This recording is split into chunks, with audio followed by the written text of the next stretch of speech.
such a fucking Jew to me. She's just Jew in general, to be honest. Well, why though? Like, I haven't done shit to her ever in my life. She's mean, dude. Nicole's a bitch. But she's uglier too. No, Nicole's way ugly. David could pull someone way better. He has pulled better. And he's settled. But he's like 5'2", so at least like fuck a girl who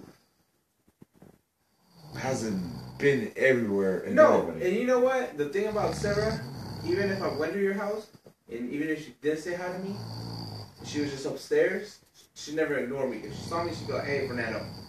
Then she went upstairs. Yeah, sure. But Nicole, I would get there, and she would just fucking like, peace out right then and there, and I'd be like, "Hi, Nicole," and she'd just like, "Peace out." That's the fucking thing, dude. Like, even if I don't like someone, like, dude, just at least be fucking cordial. I'm cordial to Michelle. Oh. She's a bitch to me. Hey, what'd you do? What'd you do? Oh my god. Anyway.